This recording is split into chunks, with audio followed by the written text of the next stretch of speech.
आखिर पेपर ही लीक क्यों हो रहा है, ये वोट क्यों लीक नहीं होता है। 22 लाख विद्यार्थी भाग लेते हैं और 22 लाख के 1700 रुपया मिलेगा, लोग देगा, विद्यार्थी देगा, तो इसमें 400 करोड़ से ज्यादा पार कर जाता है। तो आखिर पैसा कहाँ जाता है। नीट का एग्जाम जो होता है इतना आसान नहीं होता है और इसमें मैं बता दूं कि पेपर लीक का मामला आ गया है।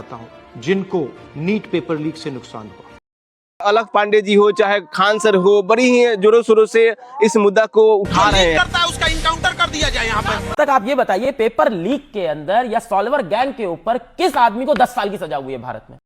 है मैं बता दूं कि इसमें 22 लाख विद्यार्थी भाग लेते हैं और 22 लाख लोगों का, विद्यार्थियों का जीवन इस तरह से छिन्न भिन्न हो जाएगा एक एग्जाम के मामला से और एग्जाम की ये पेपर लीक से। ये इसमें मांग चल रहा है कि अगर इसमें जो भी लोग संलिप्त है, जो भी लोग शामिल है, उसको कड़ी से कड़ी सजा दिया जाए। अगर सरकार चाहे तो उसको आसानी से खोज करके बहुत बड़ा सजा दिया जा सकता है। हालांकि इसमें अलख पांडे जी बोलते नजर आ रहे हैं कि 10 साल तक इसमें किसी का अभी तक साजा नहीं हुआ है, तो खान सर बोलते नजर आ रहे हैं कि उसको इनकाउंटर कर देना चाहिए। वो तो बात की बात है, वो तो अंतिम निर्णय सुप्रीम कोर्ट करेगा। लेकिन मैं बता दूं कि इसमें पेपर लीक कैसे हो जाता है, आप ही खुद सोचिए जरा कि क्या इतना सिस्टम करप्ट हो चुका है। अगर सिस्टम करप्ट हो चुका है तो नया सिस्टम क्यों नहीं बन रहा है। इससे बात चल रहा है कि ऐसा सिस्टम बनाया जाए कि जो भी उसमें लोग टीचर हैं जो क्वेश्चन बनाएंगे उनके पास मोबाइल की वगैरह की जरूरत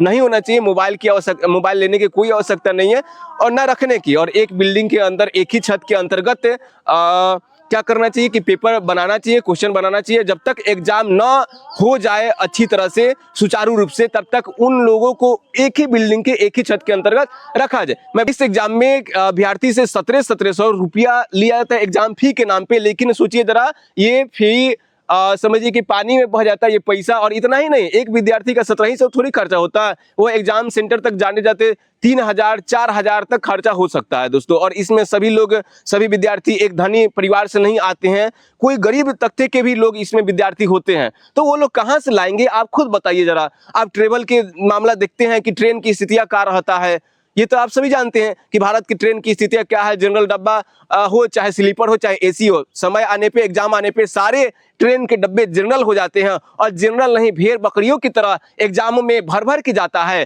तो ये इतना दुख दर्द कैसे मतलब कि सहा जाए, एक विद्यार्थी कैसे सहे, आखिर कब तक सहेगा, आप खुद बताइए। ये मैं अगर बात करूं, नेता का बात करूं तो अभी तो उस पर नहीं जाऊंगा, लेकिन ये क्या इस तरह के सिचुएशन नेता के बेटा कर पाते हैं? नहीं, वो तो अपने अयासी में डूबे रहते हैं। तो 400 करोड़ गवर्नमेंट लेकर के पेपर ऐसे लीक हो जाता है, तो आखिर कब तक विद्यार्थी सारा ये भुगतेगा। तो मैं बता दूं कि चुनाव का जो प्रक्रिया होता है वह आज तक लीक क्यों नहीं होता है, जो वोटिंग सिस्टम होता है वह आज तक लीक नहीं होता है, लेकिन ये आपका एग्जाम का पेपर लगभग सभी पेपर लीक हो रहा है। मैं बता दूं कि बिहार का हो चाहे अभी तो राजस्थान से ये नीट वाला मामला हुआ है। मैं बता दूं कि अभी भी बहुत सारे लोग आरोप प्रत्यारोप, बंगाल में चुनाव हुआ है तो लगा रहे थे लिखिए कि भाजपा ऐसा कर दिया है, मतलब कि इसमें गमन हुआ है, मतलब कि वोट पे छापा मराया है भाजपा के द्वारा, सभी ईवीएम हैक हो जाता है। तो इस पे तो सवाल उठते रहता है, लेकिन एग्जाम के विद्यार्थी के भविष्य के से खिलवाड़ करना ये कतई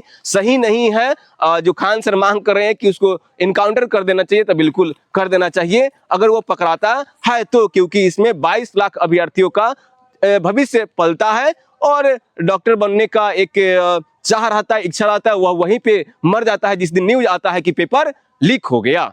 थोड़ा सा ध्यान दीजिएगा। तो आए दिनों या पिछले दिनों की बात करें, पिछले सालों की बात करें, तो बिहार में मतलब कि स्टेट लेवल पे बात किया जाए तो पेपर आसानी से लीक हो जा रहा है, चाहे बीपीएससी का चाहे एईडी का हो, जो भी हो।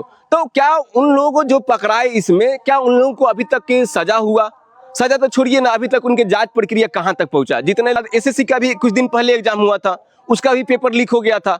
तो कहीं ना कहीं इसमें उच्च लेवल तक पैरवी है जो पेपर लीक कर रहे हैं, चाहे उसमें प्राइवेट सेक्टर हो चाहे गवर्नमेंट सेक्टर हो। कहीं नहीं कि कहीं इस सिस्टम में दोनों लोग संलिप्त है, शामिल है, इसमें कोई शक नहीं है। बिना शामिल लोगों को, बिना हाथ मिलाए हुए लोगों को इसमें बिना कैसे पेपर लीक हो सकता है, ठीक ना। ये कहीं कहीं गवर्नमेंट भी इसमें है, प्राइवेट सेक्टर भी है, जो ये जो एग्जाम करवाता है उसका भी संलिप्त हाथ होगा।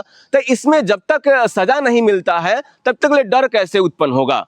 सभी लोग जानते हैं कि कुछ नहीं होता है, जांच की कार्रवाई बैठेगा, सीबीआई वगैरह अपना प्रोसेस करेगा कार्य दिखाई के लिए, न्यूज के लिए एक गोदी मीडिया के लिए कि चलिए ये पेपर लीक हुआ था तो हम आपको दिखा रहे हैं कि कहां तक कार्य चल रहा है और किस तरह से पकड़ा रहे हैं लोग। अभी मैं बता दूं कि नीट वाला मामला में 1-2 आदमी पकड़ाया है, लेकिन पकड़ाया है उसके बाद आपको कुछ नहीं पता चलेगा कि कहाँ गया, क्या हुआ, कब सजा मिला, कब क्या सजा मिला और कितना लोग पकड़ाया, अभी तक जांच कहां तक पहुंचा। ये कुछ दिन के बाद, ये अभी न्यूज चल रहा है ना, वो दब जाएगा, कुछ ही दिन के मतलब की बात है, बाकी कहानी खत्म हो जाएगा। आप उसमें पूरी तरह से अगर बात करूं तो एक ही लोग पिसता है, जो अभ्यर्थी है और अभ्यर्थी के गार्जियन है, वह आपका आर्थिक रूप से पीसे चाहे मानसिक रूप से पीसे, लेकिन पीसेगा वही। बाकी लोगों का, नेताओं का क्या है, केवल आकर के भाषण दे करके चले जाना है कि हम लोग जांच प्रक्रिया जारी है और जो पकड़ाएगा उसको कड़ी से कड़ी सजा दिया जाएगा, लेकिन कुछ नहीं होता। अंततोगत्वा